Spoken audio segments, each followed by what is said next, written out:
Hi guys, welcome back to my channel and welcome to the start of another reading vlog. If you guys saw the first reading vlog that I put out for the month, it was a realistic week of mood reading, which I would say I'm very much a mood reader, but at the same time, I have not been the best at sticking to my TBR, not just for this month, but just for the year in general. And I have so much fun making my TBR jar picks my reads for the month videos, so I don't want to make those videos and then not read the majority of the books that I put on my TBR. I never want to force myself to pick up a book that I'm not feeling, but at the same time, when I make my TBR videos, I am picking out books that I'm excited about for the month. So with all that in mind, at the beginning of the month, I went on Goodreads and I looked up the rating for each 8 of the books on my TBR for the month of March, and I set aside the book that was rated the lowest and the book that was rated the highest for this vlog, and I'm going to be reading both of them. This is going to be a spoiler-free reading vlog, but I'm going to be giving you guys all my thoughts and opinions along the way, seeing if I agree with the ratings on Goodreads. So I will go through all of the books on my TBR for the month and what they're rated according to Goodreads. The Rachel Incident by Caroline O'Donoghue is 4.13 stars. Bride by Ali Hazelwood is 4.17 stars. Practice Makes Perfect by Sarah Adams is 4.03 stars. Betty by Tiffany McDaniel is 4.41 stars. Finale by Stephanie Garber is 4.19 stars. Beartown by Frederick Bachman is 4.29 stars. Saving Six by Chloe Walsh is 4.53 stars, and Daisy Hates the Great Undoing by Jessa Hastings is 4.51 stars, which makes Practice Makes Perfect by Sarah Adams the lowest rated book on my TBR for the month, and Saving Six by Chloe Walsh the highest rated book on my TBR for the month. So these are the 2 books I'm going to be reading for this vlog. Just thinking about these books, it kind of makes sense to me that this one is the lowest rated and this book is the highest rated. Practice Makes Perfect is the companion novel to When in Rome. It's the book that comes after it, and I've kind of heard that you either prefer one or the other. I did not care for When in Rome. I gave that book 2 stars. I just felt like the whole thing was a bit boring. There wasn't really a storyline, which I don't need a strong plot in a book. I prefer a character-driven story, but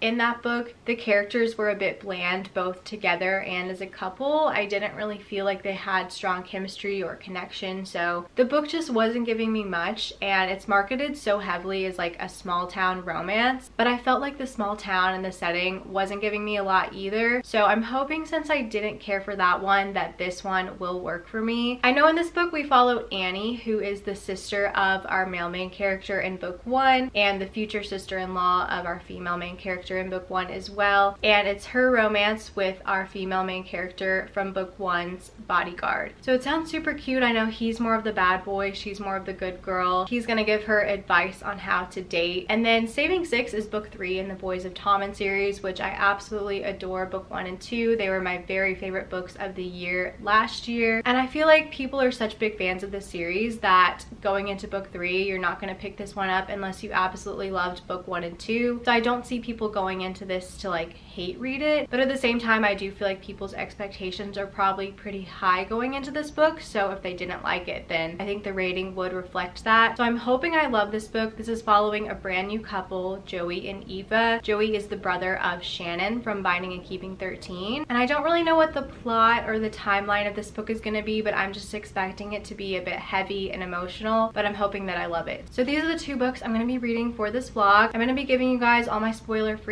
thoughts and opinions along the way, telling you guys if I agree with the ratings on Goodreads, so let's just hop right in.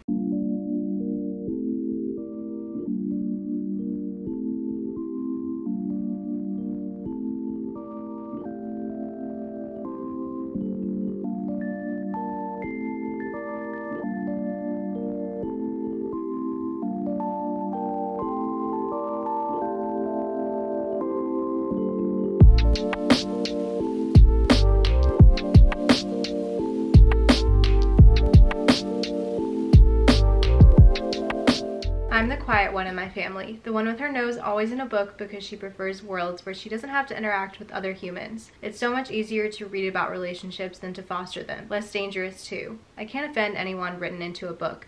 I can't say the wrong thing, and book characters don't make judgments about me. I've never related to anything more. I decided to go with Practice Makes Perfect as the book I pick up first for this vlog. I was just feeling it because it felt like it was going to be more spring vibes. Annie owns a flower shop, which gives me spring vibes, and I'm just trying to manifest the warmer weather. I'm so over winter, and I feel like this book is going to make me feel all warm inside. It's just a cute, fun, fluffy little rom-com, and so far I'm really enjoying it. I feel like it's giving me everything that When in Rome wasn't giving me. The characters already have so much more personality and layers and depth to them, and I really like both our male and female character equally as much. I was a little bit apprehensive about how I would feel towards Annie because I knew she was like the goody two-shoes type character, and what we saw of her in When in Rome, there was one thing she did that really cringed me out, which is that she keeps this like swear notebook and she'll put a tally by someone's name whenever they say a cuss word, and I'm like, girl, you're like almost 30. Like, that's just a little bit childish to me. But when you're inside her head and you kind of see that she has more depth and layers to her, you see that she kind of wants to step away from this good girl stereotype and that there is so much more to her character, and I feel like I just really relate to her. She's more of like the introverted book girly. She's socially anxious, which I relate to so much, so I'm really enjoying her. And I also really like Will. He's supposed to be like our bad boy, and sometimes when it's like good girl bad boy, the contrast of the two characters in the book is just way too much, and it feels like these characters are just written to where they're in a box, and it feels super tropey. But Will really is more of a softie on the inside, and he has a lot of depth and layers to his character too. I also really like that Will's character as a bodyguard, his job has kind of made him more well-traveled, and he's a bit more worldly, and I feel like he's experienced more things. And he keeps commenting how he thinks Rome, Kentucky is boring, and I'm like, dude, I agree with you. I think it's boring too. So I really like that kind of realistic side from his character too. So I'm liking them both. I feel like they're great individually, and then together they already have so much chemistry, and I'm rooting for them. I want them to get together. I feel like they're good together. So I'm liking them a lot so far. I also feel like the storyline is really strong. I was kind of worried that with this whole like him teaching her how to date, him practicing dating with her, it would feel really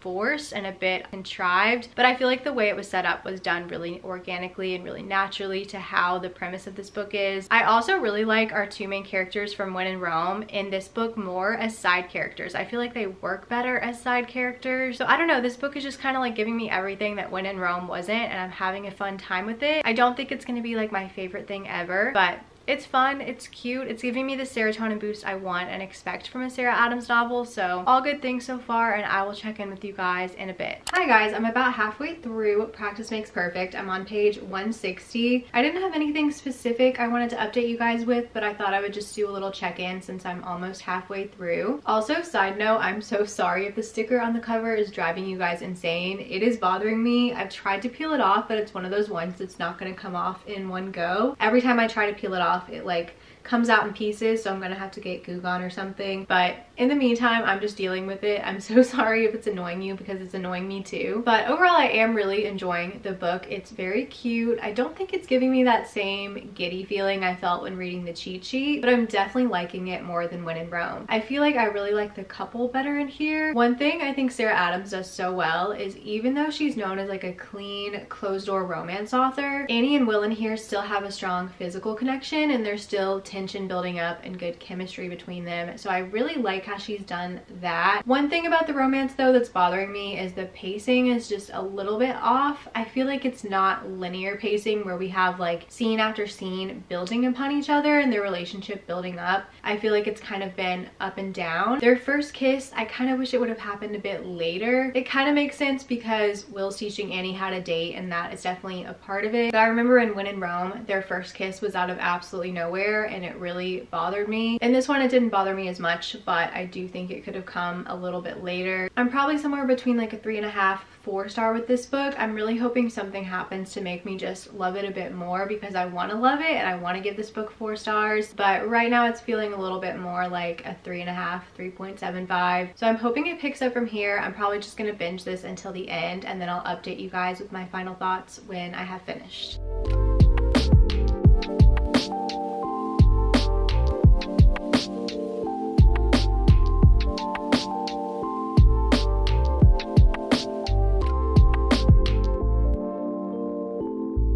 I I ended up finishing Practice Makes Perfect yesterday, and overall I did really like this one and really enjoy it. I thought it was a good mix of being like a fluffy, lighthearted rom-com, but then also having layers and emotional depth to it, and overall I did like it. I feel like towards the middle I was somewhere in between a 3.5 star and 4-star rating. I found myself just ready to get to the end, and I was hoping that it would pick up a little bit, and I was just wanting something exciting to happen to make me bump my rating up. I wanted this to be a 4-star so badly, but I didn't quite get that feeling, so I settled on a 3.75 star. I felt like just a little something was missing. I ended up really liking the ending though. I thought both the character arcs for Annie and Will were really well done, and overall I definitely preferred this one to When in Rome. I feel like this book was just a lot stronger in almost every aspect. I thought the characters were really strong individually. I thought the couple had a great connection. They were very compatible. I liked the different characteristics they brought to the relationship. They really balanced one another out, but they also brought the best out in each other. I thought this one had a good, fun storyline, and I also felt like the small town setting was just giving more in this book than it did in When in Rome. And I definitely had thought that When in Rome was the fan favorite and people preferred that book, but according to Goodreads, the rating on there is 3.91 stars for When in Rome, and then of course this book was 4.01 stars, and they have about the same number of ratings too. So maybe this one is the fan favorite, and I've just heard more people that I watch talk about When in Rome more favorably, but I can see where this one would be the fan favorite, and I can see where this would appeal to more people. It definitely appealed to me more. Another thing about this book that I found interesting is Sarah Adams is always referred to as like the clean author. She writes closed door romances, and I'm by no means an expert on what classifies closed door, open door romances. I don't really think about it too much. I don't really care if there is spice, if there isn't. I enjoy spice. I enjoy books without spice, but I feel like this book was not exactly closed door. I would say the door in this book was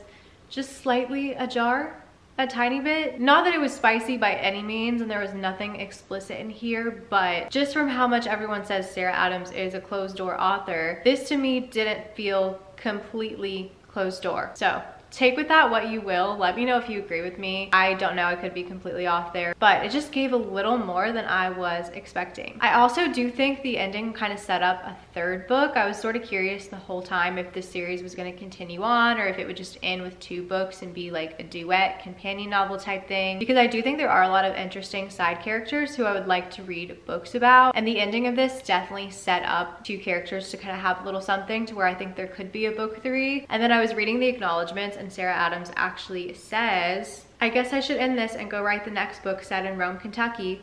So I feel like that kind of confirms a book 3, which I'm excited about. I will definitely look forward to a book 3 and plan to read it whenever it comes out. I did also begin Saving Six by Chloe Walsh yesterday after finishing Practice Makes Perfect. Like I mentioned, I really didn't know what to expect going into this. I didn't know what the storyline would be like. I didn't know if this was going to take place before books 1 and 2, after books 1 and 2, at the same time as books 1 and 2, but just from Joey and Aoife's perspectives. I also remember that when I heard books 3 and 4 were about Joey and Aoife, it really surprised me, because usually when there's like a friend group or characters in a book, you normally aren't getting a romance novel of characters that are already together. And I feel like Joey and Aoife's characters are pretty solid and pretty set. So I assumed this would be kind of like their backstory, which so far is what this book is proving to be. I was actually surprised because chapter 1 of this book, Joey and Aoife are 12 years old, and you're seeing them on the very first day that they meet one another. And I was kind of concerned at first. I was like, I hope this whole book isn't going to be them at 12 years old, because it said they were 12, but they were acting and talking and not reading like 12-year-olds. But I'm now on page like 87, and they're about 15, 16 at the point I am in the book. So I definitely think it's going to be their relationship progressing and them growing older together, which I love. I really am enjoying getting to know Aoife's character, because she's probably the character I was the least familiar with, and I just really enjoy her. She's very fiery. She has really good comebacks. She can just match Joey's energy so well, and their banter is already so good. And I feel like she just balances him out perfectly, and she is exactly the person he needs. And I of course love Joey. I loved him in books 1 and 2, and you really feel for him in those books, but being in his perspective, I feel for him even more. He just deserves the world, and everything that he deals with and goes through is just so heartbreaking. This book has already ripped my heart out, and it is devastating. Definitely check trigger warnings before starting the series if you're considering it, but even if you've read books 1 and 2, I think you should kind of like prepare yourself going into book 3 because it's even heavier. I think it's definitely the hardest to read so far of all the books, which I thought I would kind of know what to expect, which I did, but it's just even harder being in Joey's perspective and seeing everything that he goes through and the way he's feeling. So I just really hope that he gets the happiest of endings with Aoife because they definitely deserve it. And this is already feeling like a 5-star to me. I just love Chloe Walsh's writing so much. She can write just the most complex, beautiful characters and beautiful stories. I don't know how she does it, but she just pulls you in, and I feel such a deep connection to the characters in these books. But that is all I got for now. I'm gonna read more in Saving 6, and I'll update you guys when I have some more thoughts.